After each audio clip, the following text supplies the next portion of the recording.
There is a version of Plato that most of us learned in school. He is the noble philosopher, the man who sat at the feet of Socrates, the architect of the academy, the thinker who gave Western civilization its foundational vocabulary. We are told he asked the big questions: what is justice, what is beauty, what is the good? And we are told he answered them with such brilliance that philosophy has essentially been, in the words of Alfred North Whitehead, nothing more than a series of footnotes to Plato ever since. That is a remarkable compliment. It is also, if you sit with it long enough, a remarkable problem. Because here is what nobody tells you when you are 16 years old reading a summary of the Republic for a class assignment. Plato was not just a philosopher asking abstract questions from a neutral, elevated position. He was a man shaped by his city, his class, his wounds, and his very particular obsessions. He had biases, powerful ones. And those biases were not incidental footnotes to his philosophy. They were woven directly into its structure. They were the invisible architecture that held up all those luminous ideas about the good, the true, and the beautiful. When you pull on those threads, the whole tapestry starts to look a little different. This is not an attack on Plato, it is not a dismissal. Anybody who has actually read the dialogues with genuine attention knows that there is something extraordinary happening in those texts. The man could think, the man could write. The sheer range of what he attempted, from the nature of love to the structure of the cosmos to the organization of the ideal state, is breathtaking. But intelligence and bias are not opposites. In fact, the most dangerous biases are often the ones carried by the most brilliant minds, because those minds have the rhetorical and logical tools to make their prejudices look like proofs. So what exactly are we talking about when we talk about Plato's biases? We are talking about his contempt for democracy, that peculiar institution his own city of Athens invented, and that he watched with barely concealed disgust from the moment he was old enough to understand politics. We are talking about his distrust of the body, this deeply strange notion that physical existence is a kind of prison or distraction, that real wisdom requires getting as far from the flesh as philosophically possible. We are talking about his hostility toward poets and artists, the people his culture revered almost as priests, whom he famously wanted to expel from his ideal city. We are talking about his views on women, which were complicated in ways that later readers have either overpraised or under-critiqued. And we are talking about his broader suspicion of ordinary human experience, that persistent conviction that the world most people live in, the world of sensory perception, emotion, appetite, and daily life, is fundamentally inferior to some higher, purer, abstract realm that only philosophers can access. Where did these biases come from? That is the question worth asking before we examine each one individually, because biases do not appear from nowhere. They are always biographical in some sense. Plato was born around 428 BCE into a family that was as aristocratic as Athenian families got. His relatives included powerful political figures, some of whom were directly involved in the catastrophic oligarchic coup of 404 BCE, when a group called the 30 Tyrants briefly seized control of Athens after its devastating defeat in the Peloponnesian War. Young Plato reportedly considered entering politics himself. Then he watched his mentor Socrates be executed by the restored democracy in 399 BCE. Socrates, who had done nothing but walk around asking uncomfortable questions, was condemned by a jury of 500 ordinary Athenian citizens and made to drink hemlock. Think about what that does to a 29-year-old aristocratic intellectual. Your city, which claims to represent the will of the people, just killed your teacher. The mob, in your view, committed an act of profound injustice and called it democracy. That experience does not produce political neutrality. It produces a rage that gets translated, with enormous philosophical sophistication, into a systematic demolition of everything democracy stands for. And Plato had the genius to dress that rage up as pure reason. That is what makes it so hard to see. The death of Socrates is the wound that bleeds through everything Plato ever wrote. Every single one of his major dialogues, every political theory, every theory of knowledge and reality and the soul is shaped in some way by that event. And when you understand that, you understand that what looks like a detached philosophical system is, actually on some level, an elaborate monument to grief and a comprehensive argument for why the kind of people who killed Socrates should never be allowed to run anything ever again. This does not make his philosophy worthless. It makes it human. It makes it something we need to engage with honestly rather than reverentially. Because when we treat Plato as a kind of secular prophet delivering timeless truths from a position of perfect clarity, we stop actually reading him. We start worshipping a statue, and the statue, as it turns out, has some very strange things carved into its base. Over the following sections, we are going to look at each of Plato's major biases one by one. We are going to take them seriously as philosophical positions, understand where they came from, examine what they actually argue, and then hold them up to the light and ask whether they hold up, not as ancient curiosities, but as ideas that still circulate in our world, often without attribution. Because Plato's biases did not die with him. They got absorbed into the bloodstream of Western thought. They show up in how we talk about the body, about democracy, about art, about women, about expertise and authority. Understanding them is not just a matter of historical interest. It is a matter of understanding ourselves. So let us begin. Let us go back to Athens.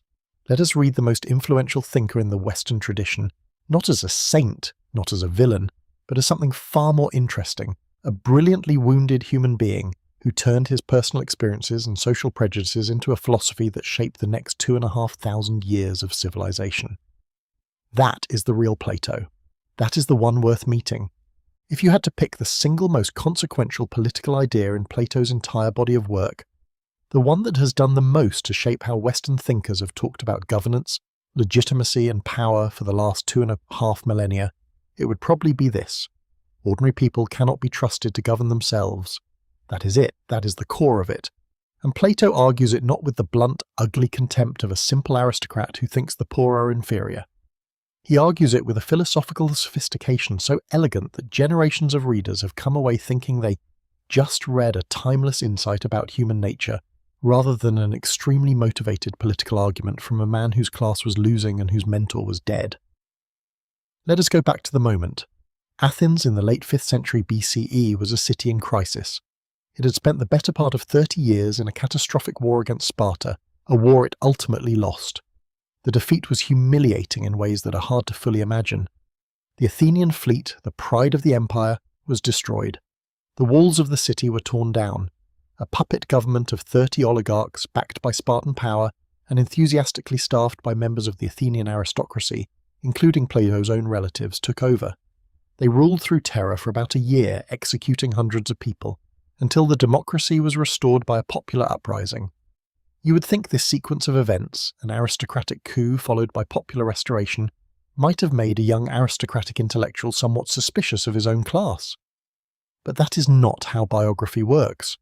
Plato watched his relatives fail at governance and concluded not that oligarchy was a bad idea, but that they were simply not the right oligarchs.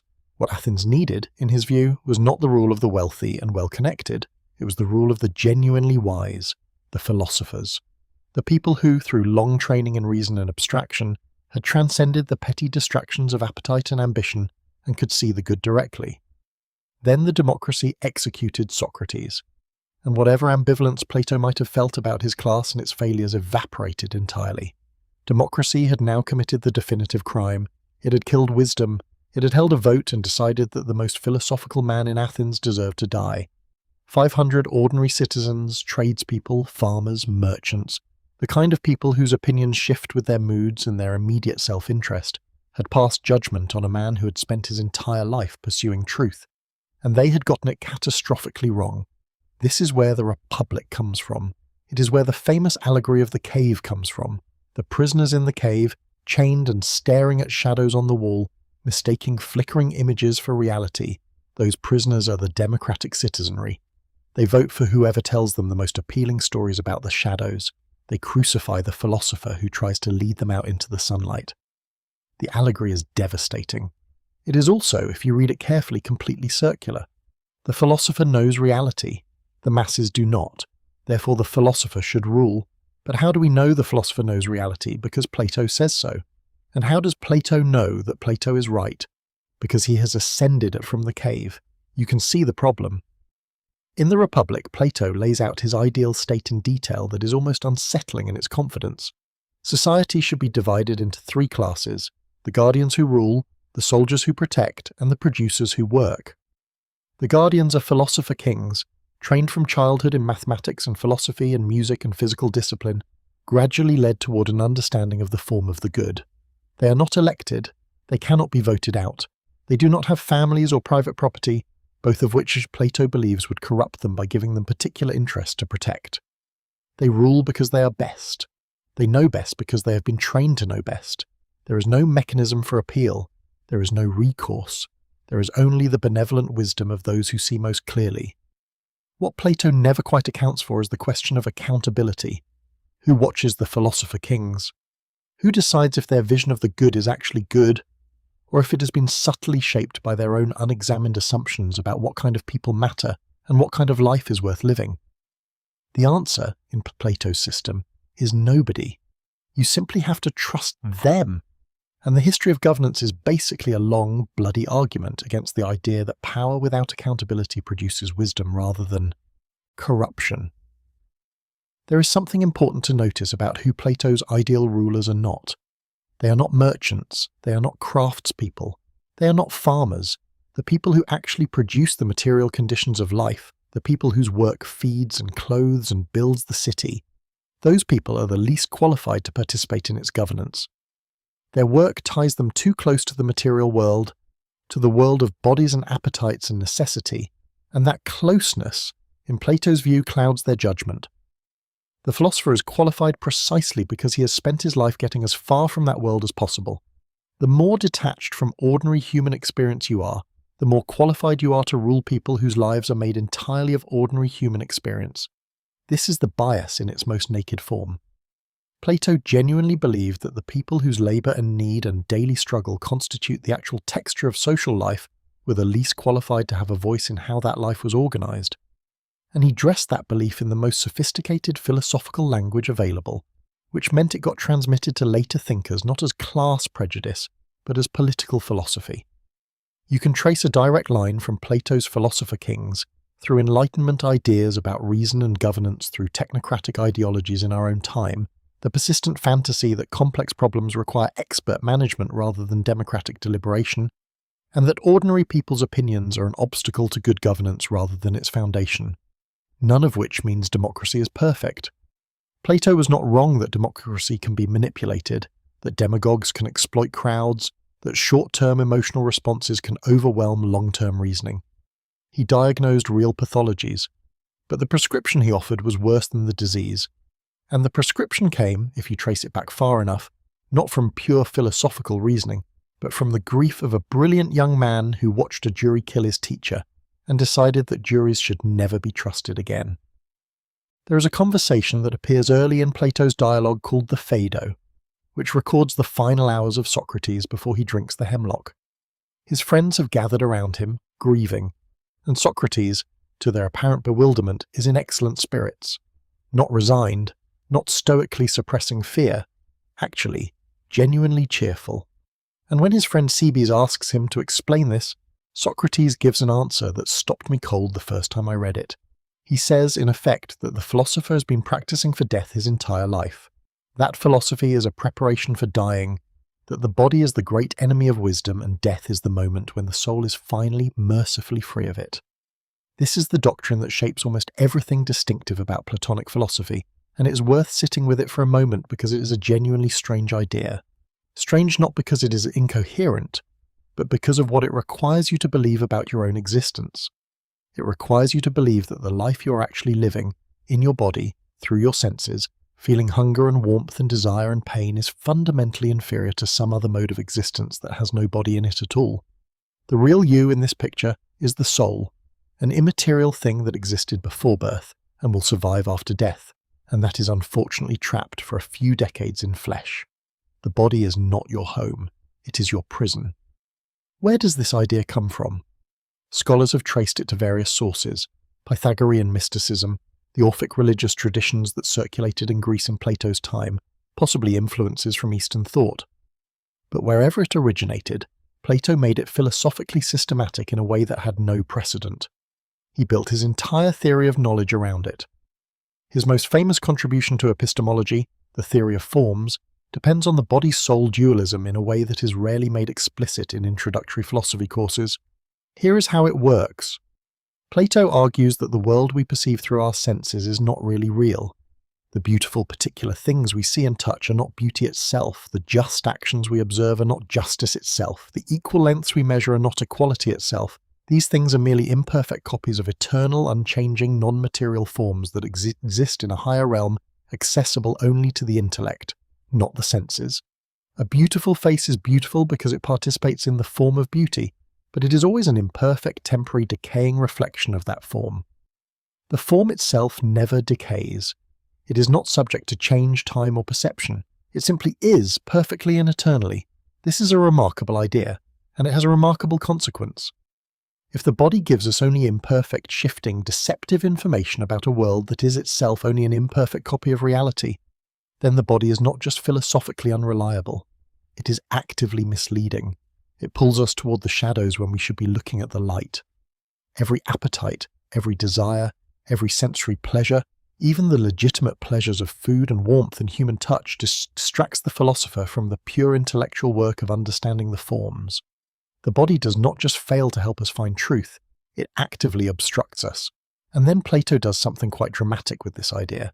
In the Republic, he applies it to the city. Just as the soul has three parts, reason, spirit, and appetite, the city has three classes, the philosopher rulers, the soldier guardians, and the producing class. And just as reason should govern spirit and appetite in the individual soul, the philosopher class should govern the soldier class and the producing class in the city. The producing class, the craftspeople and farmers and merchants, corresponds to the appetitive part of the soul. They are ruled by physical need and material desire. They are, in the most literal sense, the most embodied people in the city, and they are therefore the least qualified to govern. There is an almost violent contempt for the body running through this entire structure, and it has consequences that Plato himself did not fully anticipate.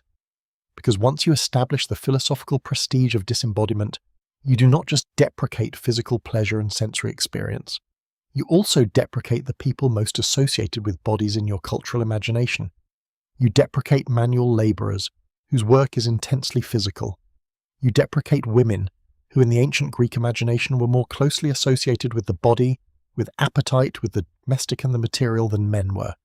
You deprecate anyone whose survival depends on attending to physical reality, which is, to say, almost everybody who is not a wealthy man of leisure with enough time to spend decades studying philosophy. The bias is not just philosophical, it is social. The elevation of the disembodied intellect over bodily experience maps almost perfectly onto the elevation of the Greek aristocratic male over every other kind of human being. The philosopher is the person whose life circumstances allow him to spend his days thinking. The people who cannot afford that luxury are then philosophically condemned by the very framework that the philosopher's leisure made possible. What is lost in this picture? What gets dismissed or pathologized by Plato's war against the body? Quite a lot, as it turns out. The knowledge that comes from skilled physical work, the intelligence of the craftsperson who knows wood or stone or metal through long bodily experience is systematically devalued. The wisdom that accumulates in practical embodied forms of care, in farming, in healing, in the raising of children, in the preparation of food, is excluded from the category of genuine knowledge almost by definition. The rich, particular sensory texture of lived human experience, the way light looks at a specific hour, the way grief settles differently in the body than fear does, the complex emotional intelligence that comes from being a physical creature among other physical creatures, all of this gets written off as noise, as distraction, as the shadows on the cave wall, and the consequences of that dismissal have echoed through Western thought for 2,500 years. You can hear them in the religious traditions that inherited Plato's framework and built elaborate theologies of sin around the body's desires. You can hear them in philosophical traditions that drew a sharp line between the realm of reason and the realm of passion, treating the latter as something to be suppressed rather than understood. You can hear them today in the persistent cultural suspicion that intellectual and academic knowledge is more legitimate than experiential or practical knowledge, that the person who has read about something knows more than the person who has done it, that the mind looking down at the body from above is wisdom, and the body insisting on its own reality is weakness. Plato gave us a language for dismissing our own experience. That is the strange, uncomfortable gift at the centre of his body-soul dualism. And it is worth asking whether the gift was actually one we needed. One of the most puzzling moments in the entire history of Western philosophy is the moment in Book 10 of the Republic when Plato, one of the greatest prose stylists who ever lived, a writer of such extraordinary literary craft that his dialogues are studied as literature as much as philosophy, announces that poets must be expelled from the ideal city, not sidelined, not regulated, expelled, with ceremony and garlands and perfume and a polite but firm escort to the city gates. Poets, tragedians, painters, storytellers, the entire class of people who make images and tell stories and move the emotions of their audiences, are fundamentally dangerous. They are to be treated with respect and removed. The argument is worth looking at closely because, like all of Plato's major arguments, it is not stupid, it is actually quite clever. And like all of Plato's major arguments, once you understand where it comes from, the cleverness starts to look a little like motivated reasoning. Here is the official case. Plato distinguishes between three levels of reality. There are the eternal forms, which are the most real things. There are the particular physical objects that imperfectly embody those forms, which are copies of reality. And then there are artistic representations of those physical objects, which are copies of copies. A painting of a bed is an image of a particular bed, which is itself an imperfect copy of the form of bed. The painting is therefore 3 steps removed from reality, twice over derivative. The artist does not understand beds the way a carpenter does, and the carpenter does not understand the form of bed the way a philosopher does. Art is the furthest possible point from genuine knowledge. But that is not even the main charge. The main charge is what art does to the soul. Plato argues that the best part of the soul is the rational part, the part that governs through reason and looks toward the forms. But art does not address the rational part. Art addresses the passionate, emotional, appetitive parts of the soul, the parts that should be governed and disciplined, not stimulated and indulged. When you watch a tragedy and weep at the hero's downfall, you're not exercising judgment. You are exercising your capacity for grief and pity and fear. And every time you exercise those capacities, you make them stronger. You make the irrational parts of your soul more powerful relative to the rational part. You undermine the internal governance that philosophy is supposed to establish. There is something recognizable in this argument, something that shows up in every era that gets nervous about popular culture. The worry that exciting stories corrupt their audiences. The suspicion that emotional engagement with fiction weakens the capacity for rational self-governance. The concern that people who should be thinking are instead being swept away on currents of feeling. Plato was not the last thinker to make this argument. He was the first to make it with philosophical rigour, and every subsequent version of it is basically a rerun of Book 10. But notice what the argument requires you to accept. It requires you to accept that the emotional life, the capacity for grief and pity and fear and joy and love, is not a form of intelligence but an obstacle to it. That a person who weeps at a funeral is less rational than a person who does not.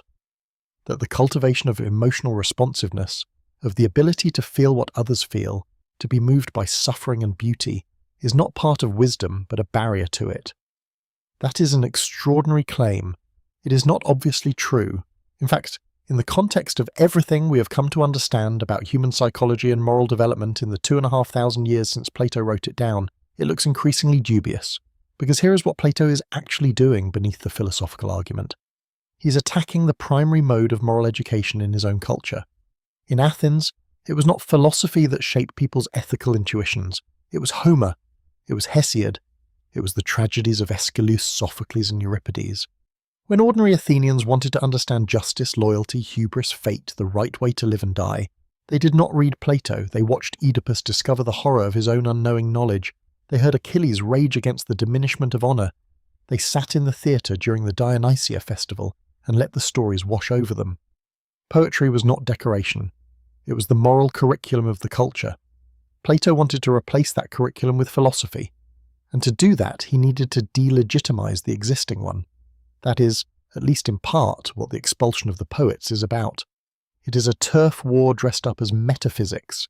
The poets are competition, and they are formidable competition, because their mode of moral instruction, the story, the image, the emotional identification, the vivid particular, is more immediately accessible and more viscerally powerful than Plato's own mode, the abstract argument, the logical proof, the long climb toward the form of the good. There is also something worth noticing about what poetry does that philosophy cannot. Poetry gives particular people particular stories. It makes the suffering of a specific woman named Hecuba real to you. in a way that a philosophical argument about the injustice of war never quite can. It creates imaginative empathy, the ability to feel your way into the experience of someone whose life is nothing like yours. That is not just an aesthetic achievement, that is a moral one, and Plato's system, with its emphasis on the universal, the abstract, the timeless, is structurally incapable of valuing it. When you read Plato's expulsion of the poets alongside his distrust of democracy and his contempt for the body, a pattern becomes visible. All three biases are expressions of the same underlying suspicion. That immediate human experience, whether it is the experience of the crowd in the assembly, or the experience of the body in sensation, or the experience of the audience in the theatre, is unreliable and dangerous, and that genuine value, genuine truth, genuine wisdom lies somewhere above and beyond it, in a realm accessible only to the trained intellect, in a realm conveniently that looks a great deal like the world of a Platonic philosopher. The poets, in other words, had to go because their continued presence made it harder to argue that ordinary human experience is too corrupted and too limited to be trusted. They kept insisting in the most powerful language available that the particular matters, that this face, this grief, this moment, this particular suffering of this specific human being is not merely a shadow of the form, it is real, and Plato knew on some level that that insistence was a threat to the whole magnificent architecture he was building. You cannot imprison the soul in the cave if Homer keeps convincing everyone that the cave is actually quite interesting. At first glance, Plato seems like the philosopher most committed to expertise. His entire political theory rests on the idea that governance should be left to those who know, that wisdom is a real quality that can be cultivated through rigorous training, and that the problem with democracy is precisely that it lets people without expertise make decisions that require it. You would think, reading The Republic, that you are reading the manifesto of a committed meritocrat, someone who genuinely believes that knowledge matters and that the people who have it should be in charge. But there is a catch, and it is a big one. The kind of knowledge Plato values is extraordinarily specific, abstract, and almost comically distant from the practical concerns of daily life. The philosopher king does not know about farming or navigation or medicine or law or trade, or the 1,001 practical matters that a real city requires someone to know about. What the philosopher king knows is the form of the good. He knows mathematics in its purest, most abstract form. He knows the eternal structures of reality. He knows how things ought to be in their ideal, unchanging essence. And Plato argues that this abstract knowledge of the ideal is sufficient qualification to rule over the real. This is a remarkable position.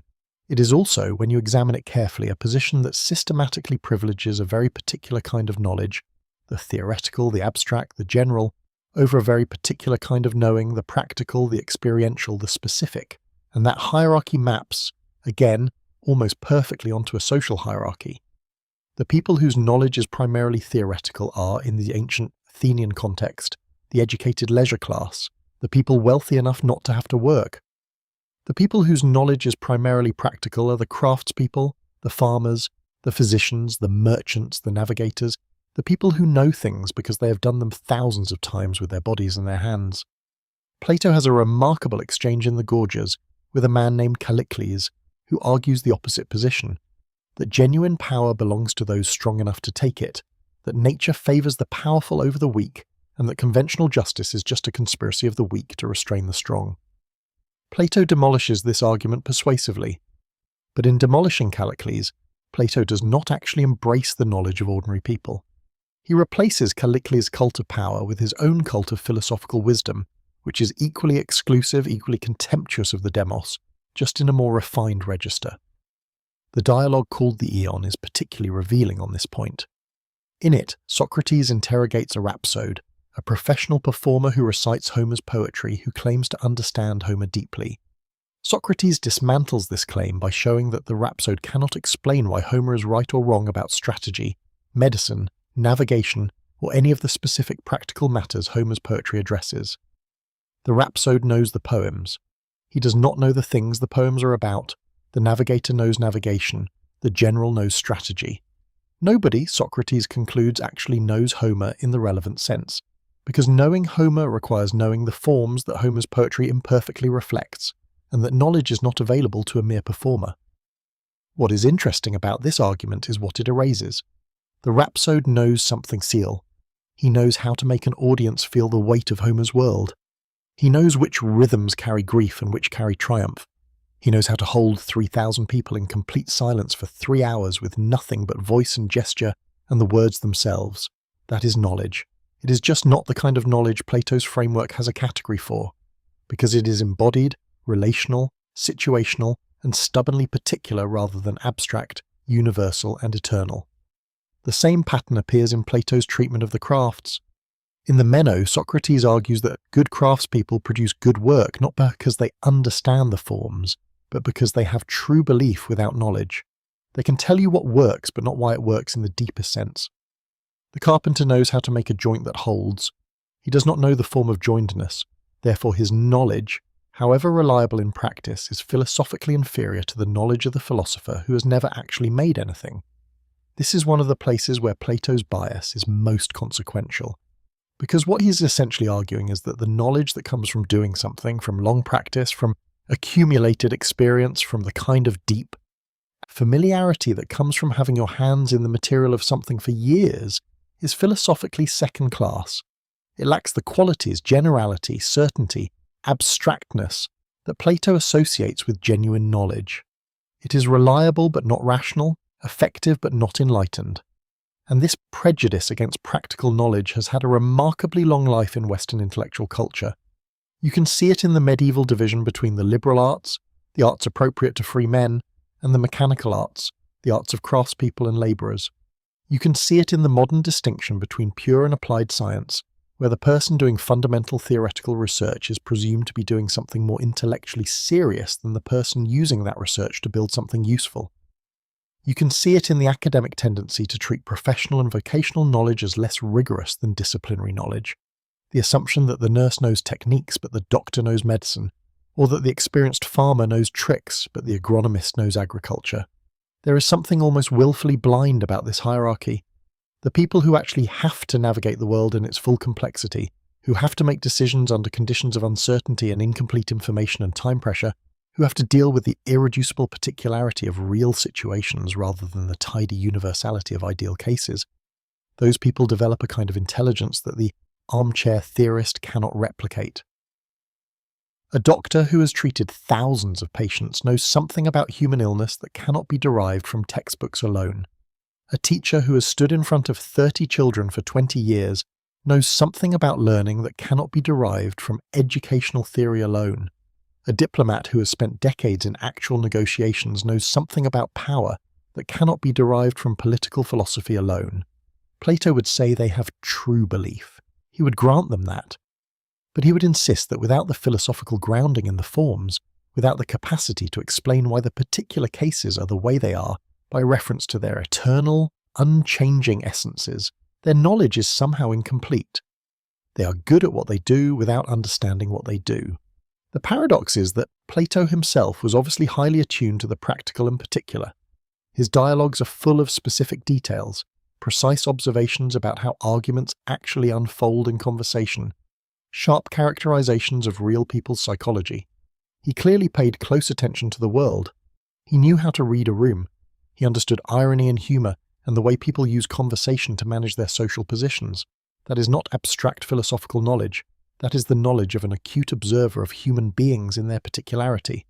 And he built his most abstract philosophy on a foundation of that very practical experiential attentiveness. Then used the abstract philosophy to declare the experiential attentiveness philosophically second-rate. There is something almost self-defeating about that manoeuvre. The ladder he climbed to reach the forms he then pulled up after himself.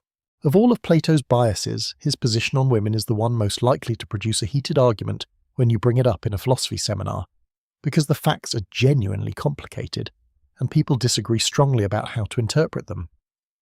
On one hand, Plato says things in the Republic that are more progressive about women's potential than almost anything else written in the ancient Greek world. He argues that women should be allowed to become philosopher rulers, that the only relevant differences between men and women are biological and reproductive, and that those differences do not disqualify women from governance, military service, or philosophical education. He specifically mocks the idea that women should be limited to weaving and domestic tasks. That is remarkable for 380 BCE.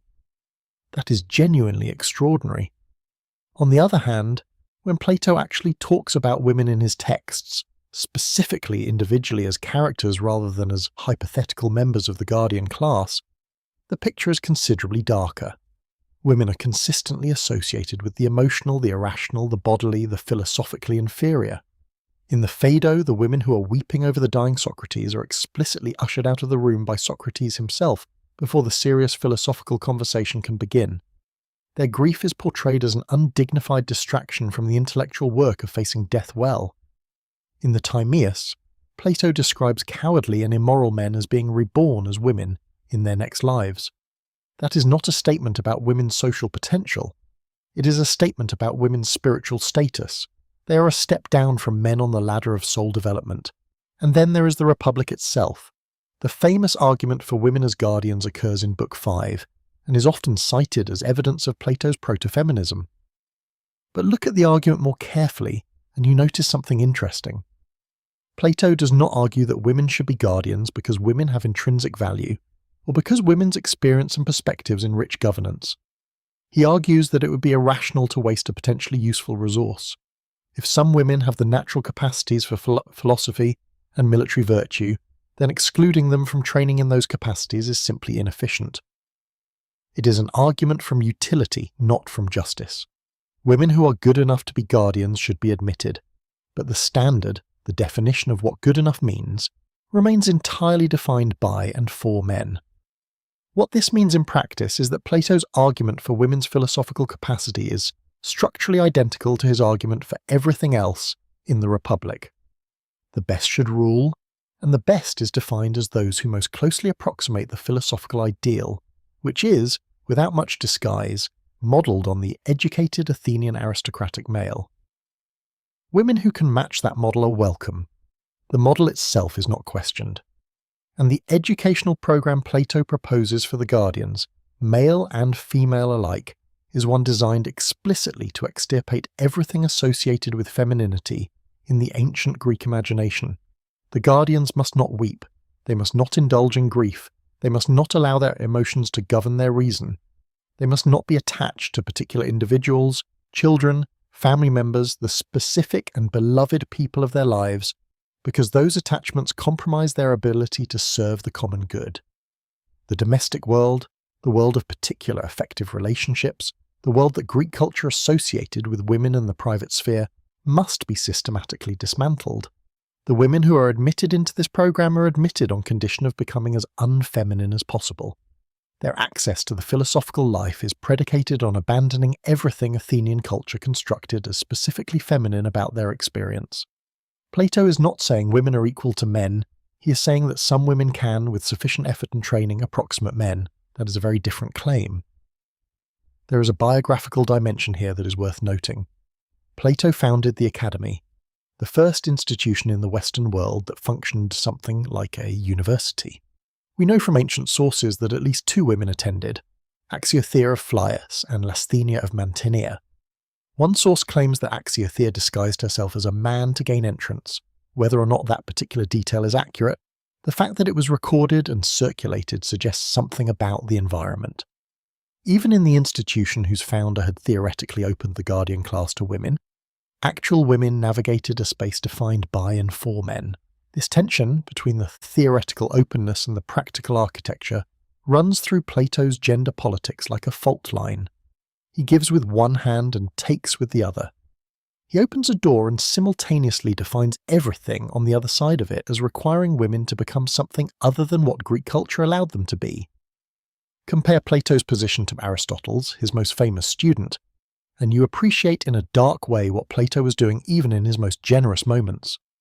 Aristotle simply excluded women from the political sphere entirely, on the grounds that women's reason is present but lacks authority, that women are by nature intended for the domestic rather than the civic. Aristotle's misogyny is blunter and more systematic. Plato's is more subtle, and in some ways more insidious, because it wears the face of progressivism while preserving the underlying structure intact. The women who make it into Plato's guardian class are welcomed on terms that require them to repudiate the social world that produced them. They are permitted to rule as long as they become, in all the ways that matter philosophically, men. That is not equality. That is assimilation as a condition of admission. and it is a pattern so common in the history of women's access to traditionally male institutions that it barely registers as remarkable anymore, which is, in itself, a kind of testament to how thoroughly Platonic assumptions have shaped the water we swim in. There is a moment in the Republic that tends to make students extremely uncomfortable the first time they encounter it, and for good reason. Socrates, who has spent the preceding books arguing for justice as the health of the soul and the foundation of the ideal city, who has argued that the philosopher rulers must be men of perfect virtue and wisdom, who has lambasted the sophists for their willingness to tell people what they want to hear rather than what is true, who has insisted again and again that the love of truth is the defining characteristic of the genuine philosopher. This same Socrates proposes, in Book 3, that the rulers of the ideal city should tell their citizens a foundational lie. He calls it the Phoenician tale, or more commonly in translation, the noble lie. The myth goes like this. Citizens are to be told that they were not actually born of human parents in the ordinary way. Instead, they were formed inside the earth and then delivered into the world. Furthermore, and this is the key part, while they were being formed, different metals were mixed into the souls of different types of people. Gold was mixed into the souls of those destined to rule, silver into those destined to be soldiers, and iron and bronze into those destined to be craftspeople and farmers. This metallic composition is innate, essentially fixed, and it determines each person's appropriate social role. The myth is designed to make the social hierarchy feel natural, divinely ordained, and just. People will accept their place in the hierarchy, not because they have been rationally persuaded that the hierarchy is just, but because they believe they were made for their place. And Socrates knows this is a lie. He calls it a lie. He asks Glaucon how they might contrive to make this myth believed, and Glaucon notes, with admirable honesty, that it will be impossible to make the original generation believe it.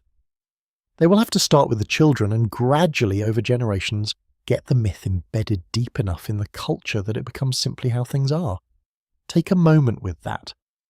The man who argued that the philosopher's defining quality is love of truth, the man whose entire moral philosophy is built around the idea that living justly requires seeing reality as it actually is, rather than as comfortable illusions would have it, is proposing a systematic, deliberate, multi-generational deception of an entire population, and not for corrupt reasons, for genuinely idealistic ones.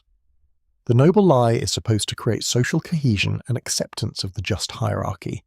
It is supposed to make people happy in their appropriate roles. It is intended, in Plato's view, to serve the common good. The argument he's making is one that recurs at every subsequent moment in Western political history, when powerful people have decided that their subjects or citizens cannot handle the truth. The masses need myths, not facts. They need stories that make the social order feel natural and inevitable, because if they were told the truth, that the social order is a human construction that could be otherwise, they might demand it be otherwise, and that would be destabilizing and ultimately harmful. Better to let them believe they were made for their lives than to tell them they were assigned to their lives by circumstances of birth and power. This is, to put it mildly, a significant departure from the philosophical values Plato elsewhere espouses, but it is entirely consistent with his deeper political bias. The philosopher kings know best, the people do not, and if the people cannot be brought to rational understanding through argument, then the philosopher kings are entitled, even obligated, to manage the people's beliefs through myth. The commitment to truth that Plato values so highly applies, it turns out, only to the philosopher rulers themselves. For everyone else, useful falsehood is perfectly acceptable as long as the rulers have judged it useful. What makes this particularly uncomfortable is how much Plato clearly thought about it. This is not a careless aside. The noble lie is an elaborated proposal, complete with mechanism, timeline, and justification. Plato understood that he was arguing for elite deception of the masses, and he made the argument anyway, because his hierarchical politics required it. If you genuinely believe that most people are constitutionally incapable of understanding reality, and that social order depends on their accepting a hierarchy they would reject if they understood its actual basis, then managed mythology is not corruption. It is governance. But notice what the noble lie reveals about what Plato actually thinks of the people. Not what he says in the abstract, but what the structure of his argument implies. He says elsewhere that all human souls contain the capacity for reason, and that even the craftspeople and farmers, the iron and bronze souls, have reason present in their natures. But the noble lie treats those same people as fundamentally incapable of being persuaded by reason. If they could be rationally persuaded that the hierarchy is just, you would not need the lie. The fact that you need the lie means you have already conceded that the argument will not work, which means you have already conceded that the people you are deceiving are not actually going to be moved by the same rational considerations that move you, which means they are, in the relevant philosophical sense, less than full members of the rational community. The noble lie is where Plato's distrust of democracy and his distrust of the body and his expulsion of the poets all converge into a single crystalline political proposal. The people are emotional, appetitive, and easily misled. They need myths. The philosopher-rulers are rational, disciplined, and clear-sighted. They need truth. The city functions well when each class has what it needs. Myths for the many, truth for the few. That is the actual architecture of Platonic governance, and it has inspired every paternalistic political system in Western history that decided the truth was too dangerous for the public to know. Let us talk about what actually happens in Plato's ideal city, because it is worth reading the full specification before you decide whether you would want to live there. Not just the headline policies, the philosopher kings, the communal property among guardians, the women allowed into the military, the whole picture. Because when you read it carefully, the Republic is one of the most comprehensive programs for social control ever articulated by a major philosopher, and the fact that it is justified through the language of justice and the good does not make it less so. It might, in some ways, make it more so. Start with the children. In Plato's ideal city, children born into the guardian class are taken from their parents at birth, not metaphorically, literally. Mothers nurse infants, but in such a way that no mother knows which child is her own. Children do not know their parents, parents do not know their children. The family, as a unit of particular affective bonds, is abolished among the class of rulers. The reason is explicit: particular attachments corrupt judgment. If you love your own children, you will favour them. If you love your own parents, you will make policy that benefits them. The only way to ensure that the guardians govern for the common good is to ensure they have no private good that is distinguishable from the common good.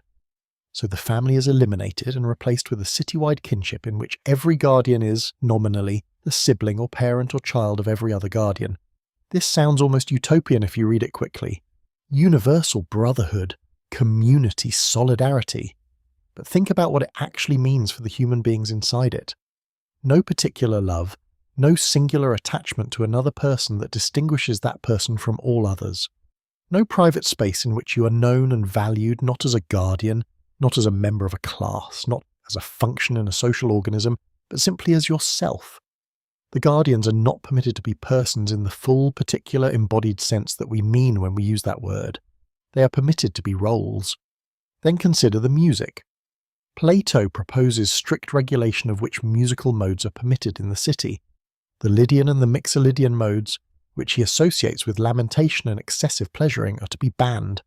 Only the Dorian mode, which he associates with courage and restraint, and possibly the Phrygian mode, which he associates with peace and voluntary action, are permitted. This is not just aesthetic preference. This is a policy proposal.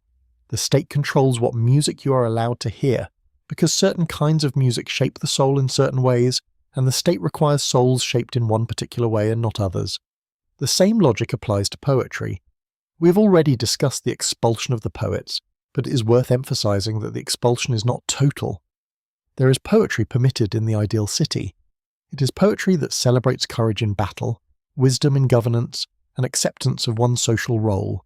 It is poetry that models the emotional responses the city requires of its citizens: moderate grief, controlled joy, disciplined love of the city as a whole rather than of particular people within it. What is expelled is not art itself, but art that tells the truth about the full range of human experience, art that makes you weep uncontrollably, that makes you identify with people who transgress against the social order, that makes you feel, in the privacy of your own soul, something that the city has not approved. And then there is the regulation of sex and reproduction. Among the guardians, the rulers control who mates with whom, using a rigged lottery that ensures the most philosophically and physically superior guardians reproduce together most often. When inferior children are born, or when children are born to inferior parents, they are moved down to the producing class. When superior children emerge among the producers, they are moved up. This sounds meritocratic. but the mechanism for determining superiority is entirely in the hands of the philosopher rulers, who also happen to be the people whose social position is most benefited by the system. It is a program of directed reproduction with a meritocratic veneer, operated by the class it is designed to perpetuate. The producing class, the craftspeople and farmers and merchants, are not subject to all of these controls. They are allowed private families, private property, and presumably more latitude in their cultural and emotional lives. But they are excluded from governance entirely and have no mechanism for expressing disagreement with the policies of the guardian class. Their relationship to the city's rulers is, by design, one of managed consent. They are not rational participants in governance. They are productive animals managed by their betters for their own good and for the good of the whole. Now step back. What kind of city is this really?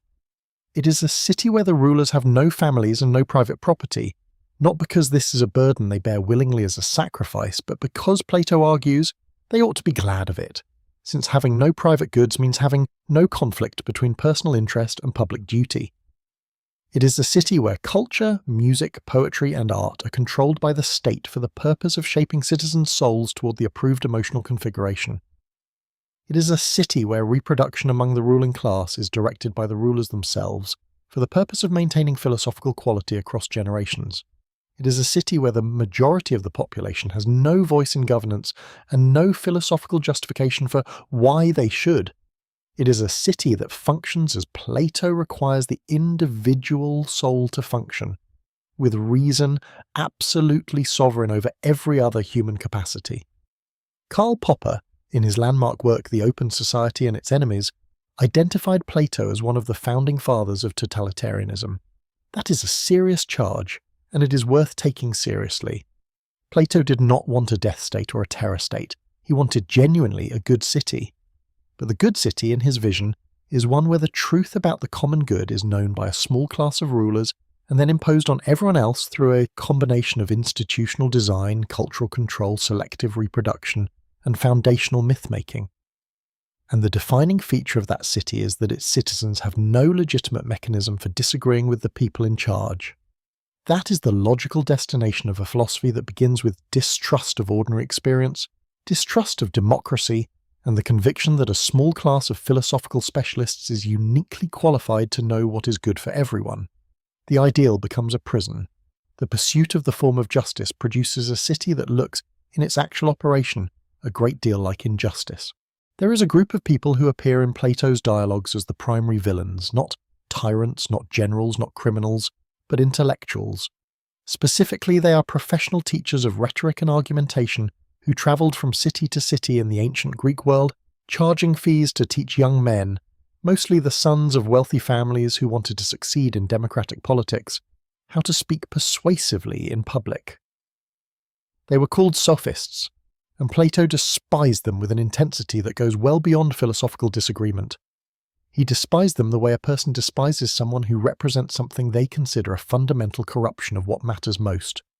Understanding why requires understanding what the sophists actually taught, and what Plato thought was wrong with it. The sophists were not, by and large, frauds or charlatans in the simple sense. Some of them were brilliant thinkers.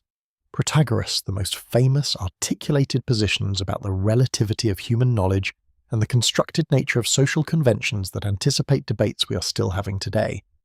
Gorgias was by all accounts an extraordinarily gifted orator whose technical innovations in prose style influenced Greek literature for generations. They were paid because they were genuinely good at what they did. What they taught at its core was how to argue effectively for a position, how to construct a case that would persuade a specific audience in a specific context, how to use the full resources of language, rhythm, imagery, emotional appeal, and logical structure to move people toward a conclusion. They taught, in other words, the skills that democracy actually requires. In a system where policy is made through public deliberation, the ability to argue persuasively is a civic necessity. If you want your view of what is just or beneficial to prevail in the assembly, you need to be able to make the case for it compellingly. The sophists applied that need. Plato's objection has two layers, and it is important to keep them separate because they are doing different work in his overall argument.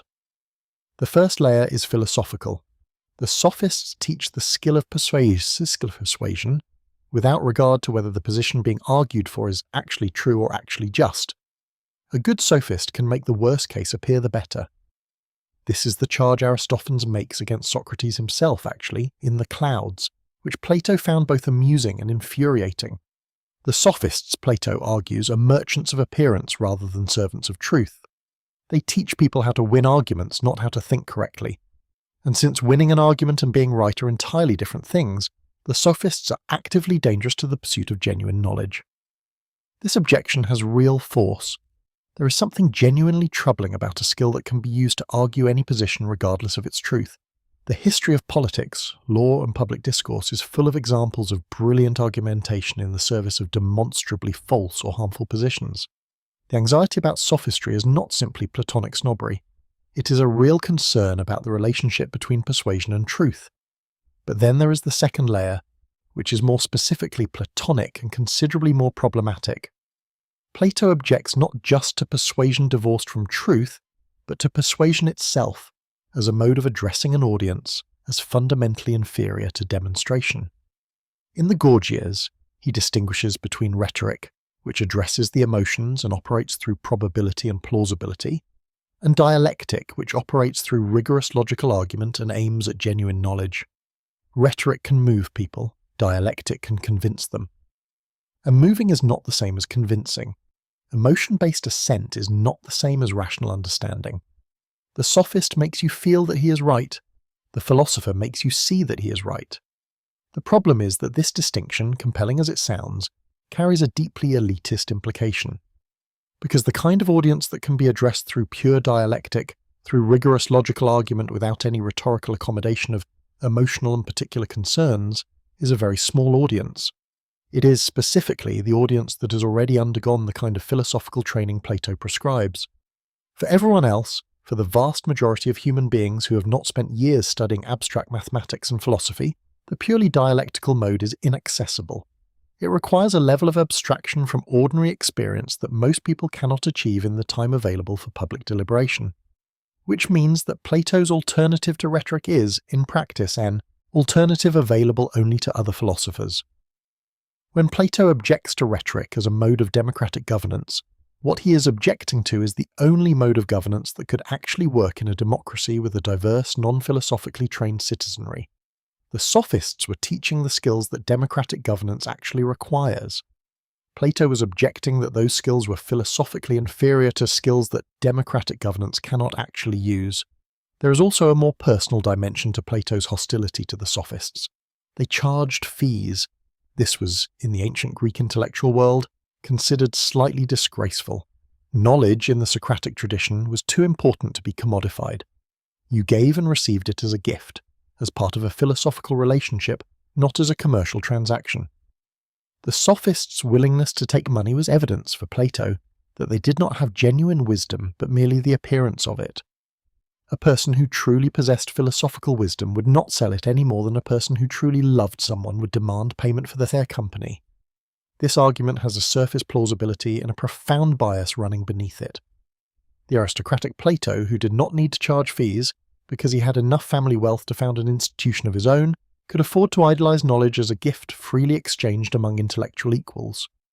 The sophists, who came from various social backgrounds and often travelled to earn their living, did not have that luxury. Plato's objection to payment is, in part, a class objection dressed up as a philosophical one. The people who can afford to give knowledge away for free are making a virtue of their economic security. The people who need to charge for their skills are being condemned for not having that security. This is a pattern we will see again and again in Plato's biases. A social reality is translated into a philosophical principle, a cultural preference of the aristocratic leisured class is elevated into a criterion of genuine wisdom, and the people whose life circumstances put them on the wrong side of that criterion are dismissed as intellectually or morally inferior. The sophists, for all their real problems, were democratizing intellectual skills. They were making the tools of argument and persuasion available to people whose birth had not given them access to a Platonic academy. And that, as much as any philosophical concern, is why Plato found them so threatening. Everything in Plato's philosophy reaches upward toward a single point, a peak so high and so bright that it illuminates everything beneath it, while being itself almost impossible to look at directly. He calls it the form of the good. and it is the summit of his entire metaphysical system, the thing that makes all other forms real and all genuine knowledge possible. In the Republic, he compares it to the sun, just as the sun makes physical objects visible by providing the light that allows us to see. The form of the good makes the other forms intelligible by providing the metaphysical light that allows the philosopher to understand them. Everything true, beautiful, and just derives its truth, beauty, and justice from participation in the form of the good. This is, depending on your philosophical temperament, either one of the most profound ideas ever articulated or one of the most audacious. Because Plato is saying that goodness is not relative, not constructed, not a matter of cultural convention or historical circumstance or individual preference. Goodness is a real, eternal, unchanging thing that exists independently of any human opinion about it, that has a definite structure that can be known by sufficiently trained intellects, and that provides the absolute foundation for every ethical, political, and aesthetic judgment worth making. There is an objective answer to the question of what is good. It is very hard to find, but it is there. The philosophical appeal of this idea is obvious and genuine. The nagging worry that without some objective standard, ethics collapses into mere power, that if goodness is just what people happen to agree on, then there is nothing to prevent a sufficiently dominant group from imposing any value system they like, is a real and serious worry. The form of the good is Plato's answer to the sophistic relativism he so despised. It says, no, there is a fact of the matter. Justice is not whatever the powerful declare it to be. There is a form of justice, an eternal standard against which even the most powerful city can be judged and found wanting. That is a noble impulse. But notice the practical architecture it creates.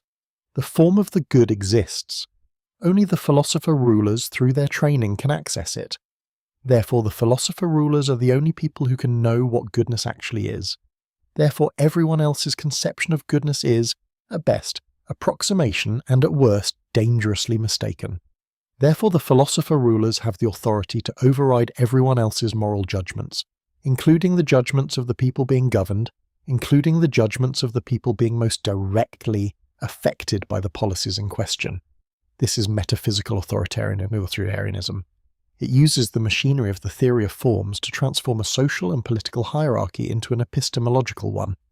The philosopher-rulers do not just have more power than everyone else. They have more knowledge, and since the thing they know more of is the form of the good itself, disagreeing with them is not just politically insubordinate, it is rationally confused. The people who resist the philosopher-king's governance are like prisoners who resist being led out of the cave. Their resistance is not an expression of legitimate interests or values. It is a symptom of their philosophical deficiency. The form of the good is also doing something interesting to religious and political authority simultaneously. By locating the ultimate standard of value in an abstract, eternal form, rather than in a divine person or a human lawgiver, Plato is appearing to escape both religious dogma and political contingency. He is not saying goodness is whatever the gods command, which would make it dependent on the whims of potentially amoral divine beings. He is not saying goodness is whatever the city legislates, which would make it dependent on historical accident. He is saying goodness is structural, eternal, and independent. That sounds like a liberation. But the form of the good is accessible only through philosophy. And philosophy, as Plato defines it, is a practice accessible in its full form only to people who have the leisure, the training, and the natural capacity for abstract thought. So the eternal, objective, religion-independent standard of goodness turns out to be available only to a small intellectual elite. The priests and the politicians have been replaced by the philosophers, but the structural position they occupy, as the only people qualified to know what goodness actually requires, remains unchanged. There is an interesting historical irony here. Plato's form of the good was enormously influential on early Christian theology, particularly through Neoplatonism and figures like Augustine. The form of the good was mapped onto the Christian God, eternal, unchanging, the source of all power, all truth and beauty, and goodness, accessible directly only to those with special philosophical or spiritual training. This fusion of Platonic metaphysics and Christian theology produced what scholars call Christian Platonism, and it dominated Western intellectual life for well over 1,000 years. The bias against the body, the distrust of the senses, the elevation of the abstract and eternal over the particular and temporal, the the conviction that genuine wisdom is available only to a small group of trained specialists. All of these Platonic themes were absorbed into the theological infrastructure of Western civilization and given the authority of divine revelation. What this means is that when we examine Plato's biases, we are not just looking at one ancient philosopher's personal quirks. We are looking at the intellectual foundations of a tradition that shaped how virtually every educated person in the Western world thought about the body, the soul, knowledge, justice, art, and the good life for approximately 15 centuries. Plato's biases became the default assumptions of an entire civilization. They were the water in which Western thought swam, invisible precisely because they were everywhere, and the form of the good sits at the center of all of it. Because once you accept that there is a single, objective, eternal standard of goodness that is accessible only to trained philosophers, you have created a framework in which the philosopher's judgment always trumps the non-philosopher's experience. No matter how much a person suffers under a policy, if the philosopher has determined that the policy serves the form of the good, the suffering is philosophically irrelevant. It is just the prisoners resisting the light. It is just the body distracting the soul. It is just the shadow world failing to match up to the brightness of the form. This is the deepest bias in Plato's system, not the distrust of democracy or the expulsion of the poets, not the war against the body or the complicated position on women. All of those are expressions of something more fundamental, the conviction that reality has a hierarchical structure in which some modes of being, some kinds of knowledge, some categories of people, are closer to the good than others. And that conviction, more than any particular policy or social prejudice, is what has made Plato both so influential and, in the end, so dangerous. There is a moment in the Symposium that is genuinely beautiful. It is the speech that Socrates claims to have received from a wise woman named Diotima, a priestess from Mantinea, who taught him everything he knows about the nature of love. The speech begins with ordinary human desire, that familiar ache for a beautiful body or a beautiful face, and it transforms, gradually, magnificently, into something almost mystical. The lover who begins by being drawn to a single beautiful person learns, with guidance, to see that the beauty in one body is the same as the beauty in all beautiful bodies. He then ascends from beautiful bodies to beautiful souls, then to beautiful practices and laws, then to beautiful forms of knowledge, until he finally, if the ascent goes well, arrives at a vision of beauty itself, the form of beauty, eternal, unchanging, neither growing nor decaying, neither beautiful from one angle and less so from another, but absolutely, simply, perfectly beautiful. It is a remarkable piece of philosophical writing. It is also, on careful reading, a remarkably ambivalent vision of what love is actually for, because notice what happens as you climb the ladder. Each rung requires you to let go of the particular in favour of the universal. The person you started loving, that specific face and body that first struck you, becomes, in the course of the ascent, merely a stepping stone. Not an end, not a value in themselves, a lesson, a stage, a point on the way to something that has nothing to do with them. The beautiful body teaches you about beauty. The beautiful soul teaches you about the form of soul. And eventually you leave them both behind and arrive at the pure contemplation of beauty itself, an abstract, eternal, non-personal thing that cannot love you back, that has no memory of you, that will exist in perfect indifference long after you and everyone you ever loved have dissolved into dust. Is that really what love is? Or is that what happens when a philosopher who is deeply ambivalent about the body and deeply suspicious of particular attachments decides to give a speech about love? The other speeches in the Symposium are instructive by contrast. Aristophanes, the great comic playwright, tells a myth about human beings originally being spherical creatures with 2 faces and 4 arms who were split in 2 by Zeus as punishment for their arrogance. Ever since, we wander the world looking for our other half, and when we find them, we never want to be separated. It is a myth about love as yearning for a union with a specific person. It is not about ascent. It is about the irreplaceable particularity of the beloved, the sense that this person and no other is the one who makes you whole. Plato puts this speech in the mouth of a comedian.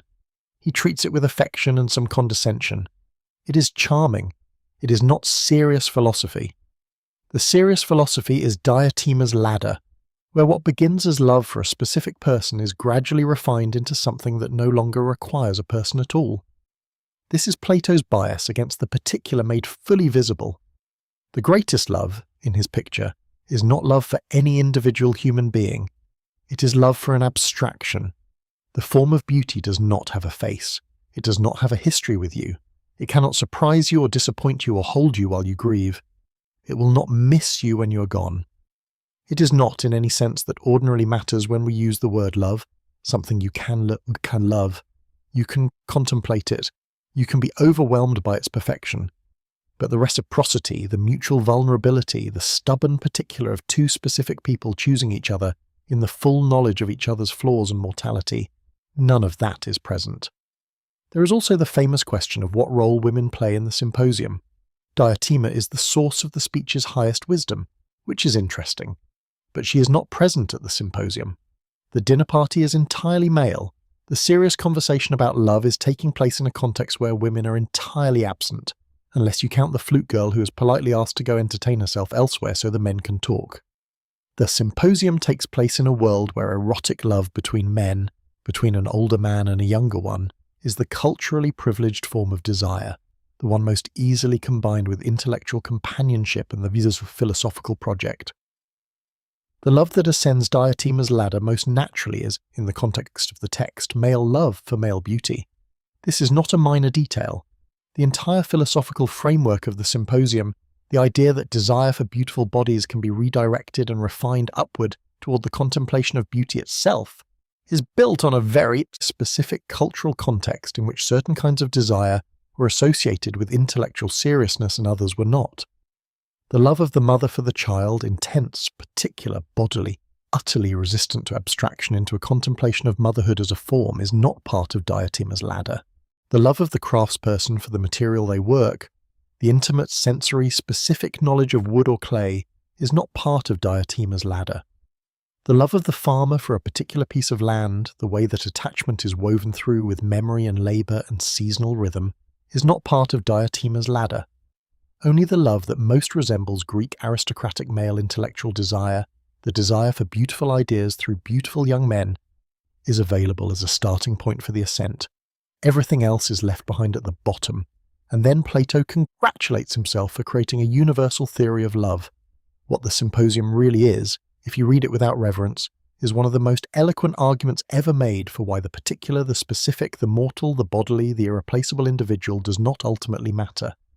It is a philosophy of love that ends in lovelessness, a philosophy of desire that ends in a desire for something that cannot desire you back.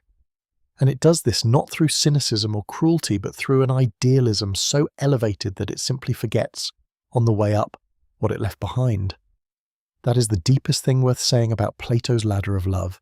It is beautiful, it is partial, and what it leaves out, the stubborn, inconvenient, irreplaceable fact of other people in their full, flawed, mortal particularity, is arguably the most important thing love actually is.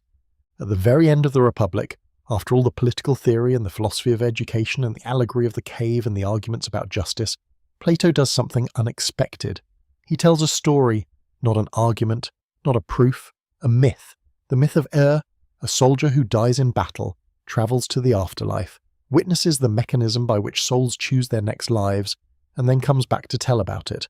It is one of the most vivid, strange, and revealing passages in all of Plato, and it is revealing precisely because of the tension between what it is, a myth, and what it is supposed to do in the context of a book that has spent hundreds of pages arguing that myths are dangerous and should be controlled. The myth tells us that after death, souls undergo a judgment. The just are rewarded, and the unjust punished, in cycles that last 1,000 years. Then all souls gather in a great plain and are given the task of choosing their next lives from a wide selection. The souls choose badly, mostly. They choose the lives that look most desirable from the outside, the lives of power and beauty and wealth and fame, without examining carefully what those lives actually contain. They choose the appearances of good lives rather than genuinely good lives, because they are choosing on the basis of habit, memory, and desire, rather than on the basis of philosophical knowledge. The lesson is obvious. Philosophy is preparation for this choice. The soul that has learned to distinguish between genuine goods and their appearances, between the form of the good and its shadows, will choose wisely. The soul that has not, the soul that has spent its life in appetite and habit and democratic drift, will choose badly and suffer the consequences in its next incarnation. The afterlife is a meritocracy of philosophical attainment. The philosopher kings get to choose again from a position of genuine wisdom. The rest muddle through. Notice what Plato has done here. He has created a theological justification for his political hierarchy. The philosopher is not just wiser in this life. He is cosmically superior across lifetimes. The difference between the philosopher and the ordinary person is not merely one of education or circumstance, it is ontological. It goes all the way down into the soul's history across multiple incarnations. The hierarchy is not social, it is universal. And notice the political function this serves. One of the strongest objections to Plato's political system is the obvious one. People who are told they are born with bronze and iron souls, who are excluded from governance and assigned permanently to the producing class, might reasonably feel that this arrangement is unjust. They might protest, they might organise, they might demand a voice in the city's affairs. The noble lie was designed to address this by giving the hierarchy a mythological basis. The myth of error provides the metaphysical backup. The souls who ended up as producers chose that or deserved it through their conduct in previous lives. The hierarchy is not arbitrary, it is cosmically earned. This is a pattern that appears across religious and philosophical traditions whenever a social hierarchy needs supernatural justification. The caste system in various traditions, the divine right of kings, the idea that poverty is a spiritual test or a consequence of moral failure, the notion that the social order reflects a deeper cosmic order that has been obscured from ordinary perception, all of these are versions of the same move. The specific form changes. The function is constant, to make the existing hierarchy feel necessary, natural, and just to the people it is arranged against. Plato is too sophisticated to be doing this cynically. He genuinely believes in the soul's immortality and in the karmic logic of the myth of error. But the function the myth serves in the context of the Republic is not separable from its content. It is not incidental that the myth that Plato chose to place at the end of his political treatise is one that validates the social hierarchy the treatise prescribes. The cosmic machinery of Ayre's vision perfectly mirrors the political machinery of the ideal city, because Plato designed them both and he designed them to fit together. What is particularly interesting about the myth of Ayre is how it relates to Plato's earlier expulsion of the poets. Remember that poets were expelled for telling stories that moved the emotions in unauthorized ways, that taught people to identify with transgressive figures and grieve immoderately and desire excessively. But the myth of Ayre is itself a highly literary, emotionally engaging piece of storytelling. It has vivid images and dramatic moments and a genuine narrative arc. It is doing exactly what Plato accused Homer of doing, using the power of story to implant a moral lesson that cannot be demonstrated by pure argument. The difference, of course, is that Plato controls this story, and it tells the right moral. It produces the right emotional response, awe and philosophical seriousness, and the motivation to pursue wisdom for the sake of one's eternal soul. The poets told stories that moved people in wrong directions. Plato tells stories that move people in the right direction. And the difference between good myth and bad myth in this framework is simply whether the philosopher kings approve of it. This is the logical endpoint of everything we have been tracing through Plato's biases. He distrusts democratic judgment. He distrusts the body. He distrusts ordinary experience. He distrusts the poets. He insists that genuine knowledge is available only to a small elite of trained philosophers. And then he creates a theology that extends that hierarchy beyond this life into the cosmic order, gives it the weight of eternal justice, and clothes it in the very literary and mythological language he has spent the rest of the book condemning. The philosopher who expelled the poets wrote the best story in the Republic. That tension does not undermine Plato, it reveals him. It shows us that the biases were not purely intellectual positions, they were ways of managing the distance between what he believed and what he could not help being. He was a great writer who distrusted writing, a citizen of Athens who hated democracy, a man of passion arguing for dispassion, a particular human being arguing that the particular doesn't matter. The biases and the greatness come from the same place. You cannot have one without the other. Let us imagine for a moment that we take Plato completely seriously, not as a historical figure whose biases we need to critically examine, not as a thinker whose class position and personal grief shaped his conclusions in ways he could not see. Let us take him on his own terms and ask, is the philosopher king even possible?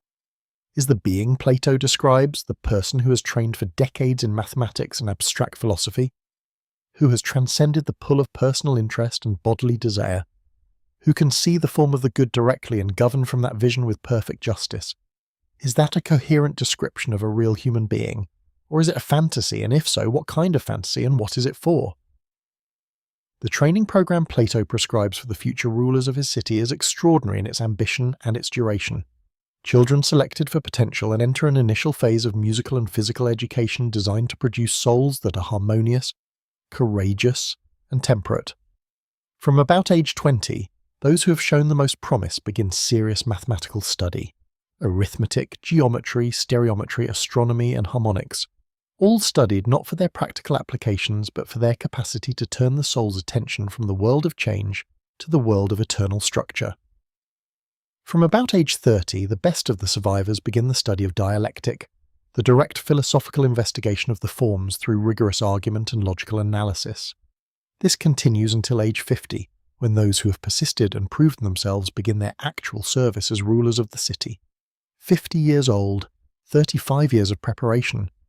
The philosopher king is a 50-year-old who has spent their entire adult life in rigorous intellectual training, and who has, somehow, emerged from that training with their natural human desires entirely subsumed by reason, with no private interests to protect, with no emotional attachments to particular people that could compromise their universal judgment, and with a direct, reliable access to the form of the good that allows them to make perfectly just decisions about how to organize a complex human city. This person does not exist. Not because the training is too hard, though it is very hard, because the goal of the training is self-contradictory in ways that Plato never fully acknowledges. The thing that makes a person capable of governing human beings is precisely their deep understanding of human beings, their experience with human needs and desires and conflicts, and the 1,001 particular ways that human lives go wrong and occasionally right. That understanding comes from engagement with the world in all its messy particularity, from having wanted things and failed to get them, from having loved specific people and lost them, from having made mistakes under pressure and learned from them, from having navigated the actual irreducible complexity of human relationships. It comes, in other words, from exactly the engagement with the body and the particular and the emotional that Plato's training is designed to eliminate. The philosopher king who has successfully completed Plato's training program would be, by its own logic, the person least qualified to govern human beings. They would have spent 50 years systematically withdrawing from ordinary human experience in order to contemplate eternal abstractions. They would have had no families, no private friendships with particular depth and history, no economic struggles, no experience of the city from the perspective of any of the people they are supposed to govern. Their wisdom about the form of the good might be genuine. Their wisdom about how actual people in actual circumstances actually live would be, by design, minimal. Plato addresses this objection in a remarkable passage in the Republic, where Socrates acknowledges that the philosopher, having ascended from the cave, will not want to come back down and govern. The philosopher who has seen the sunlight of the forms will find the shadows of ordinary life painful to look at. They will make mistakes at first, stumbling in the dark after so much brightness. They have to be compelled to govern, not enticed. And Plato presents this compulsion as a feature rather than a bug. The best rulers are those who do not want to rule, because the desire for power is itself a sign of the kind of soul that should not have it. This is an interesting response, but notice what it concedes. The philosopher kings will govern reluctantly. They will find governing painful. They will have to be dragged back down into the cave of ordinary human experience. That does not sound like an enthusiastic description of people well suited to their work. It sounds like a description of people who have been trained so thoroughly in contempt for ordinary life that returning to it is a form of suffering. And people who find the concerns of ordinary life painful and beneath them do not, historically, make excellent governors of ordinary lives. There is also the problem of verification. How do you know when a philosopher has genuinely accessed the form of the good, rather than merely convinced themselves that their own preferences and prejudices are expressions of objective truth? Plato's system has no external check. The philosopher king's authority derives from their wisdom, but the only judges of their wisdom are either themselves or other philosopher kings who are trained in the same system and share the same fundamental commitments. There is no independent standard. There is no outside perspective. There is no mechanism by which the people being governed can evaluate whether the person governing them has genuinely risen above self-interest or merely learned to call their self-interest by a philosophical name. History offers abundant examples of what actually happens when people with absolute power and absolute certainty that they know what is best govern people who have no legitimate recourse. The record is not encouraging, regardless of whether the confident governors are religious authorities claiming divine mandate, ideological leaders claiming scientific truth, or philosopher, kings claiming access to the form of the good. Absolute certainty that you know what is good combined with absolute power to impose it, combined with no accountability to those most affected by your decisions, is not a recipe for good governance. It is a recipe for the confident production of catastrophe. Plato, to his credit, understood some of this. He knew the philosopher king was an ideal that no actual city would perfectly realize. He wrote the Republic in part as a model for the individual soul, not just as a blueprint for literal governance. The ideal city is perfect justice made visible, an image of what the soul should be internally, with reason ruling spirit and appetite. Whether any actual city could embody this was, he acknowledged, a secondary question. But ideas have consequences independent of the intentions of their authors. The philosopher king as an ideal, the notion that governance should be in the hands of those who know best, and that the demos should defer to their superiors' wisdom, that idea did not stay safely in the realm of philosophical abstraction. It entered the bloodstream of Western political thought and produced, in various mutations, every elitist model of governance that argued expertise over participation, technocratic management over democratic deliberation, enlightened authority over accountable power. The fantasy of Plato's philosopher king is still being acted out in various guises in the corridors of power today. Superior spiritual knowledge. It appeared in Enlightenment theories of rational administration, where philosophers argued that governance should be organized by those with scientific understanding of social organization rather than by the accidents of hereditary power or the vagaries of popular opinion. It appeared in various strands of socialism and communism that trusted the vanguard party, the small group of theoretically sophisticated revolutionaries who understood historical materialism, to govern on behalf of the masses who could not yet see where their true interests lay. In every case, the Platonic structure is recognizable. There is objective truth about what is good. Only a small group has access to it. That group is therefore entitled, perhaps even obligated, to govern those who do not. And the people being governed's resistance to this arrangement is evidence of their philosophical deficiency rather than their legitimate interest. It is philosopher kings all the way down, dressed in the language of each successive era, the language of divine grace, of scientific reason, of historical inevitability, of technocratic expertise. And then there is the damage done to aesthetics. Plato's hierarchy of the real over the apparent, the eternal over the temporal, the abstract over the particular, shaped Western artistic theory in ways that lasted until the Romantic Revolution of the late 18th and early 19th centuries and arguably persist even today. The idea that great art should aspire to the universal rather than the particular, that the best kind of beauty is the kind that transcends its specific material form, that art is most serious when it is least sensory and most conceptual. These preferences have Platonic roots. They produced, at various moments in Western history, a dismissal of craft, genre, vernacular art, popular music, and everything associated with women and working-class people's culture as aesthetically inferior. The art of the educated male elite was universal art. Everything else was local, sentimental, or merely entertaining.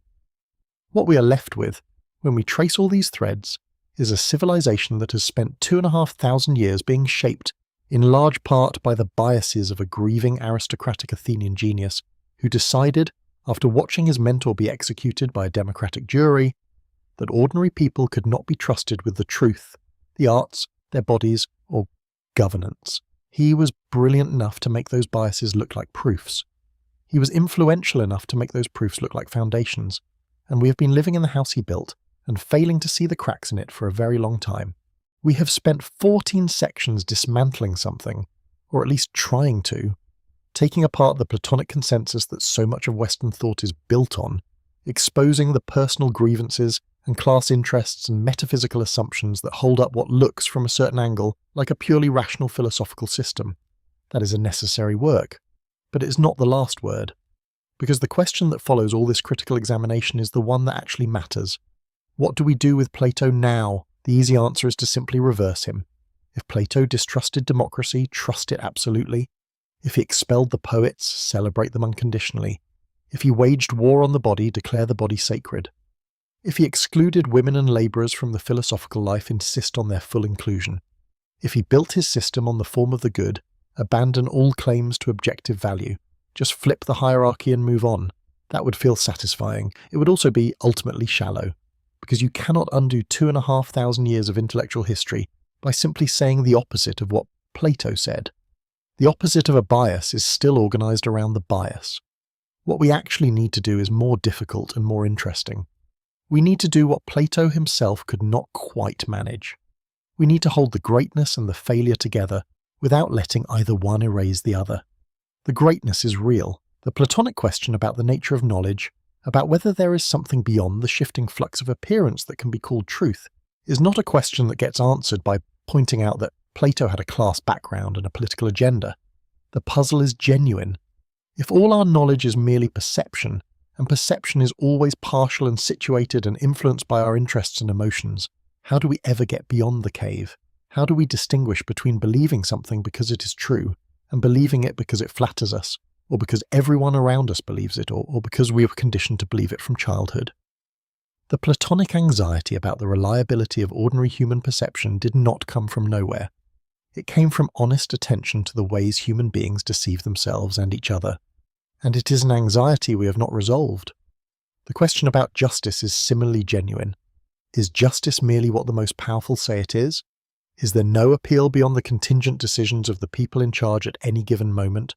When the Athenian assembly voted to execute Socrates, was that execution just because the majority said so? Plato said no, and he was right. There is a real philosophical problem lurking under his inflated metaphysical solution. The form of the good was a bad answer, but the question it was trying to answer, whether justice is real or merely conventional, remains important.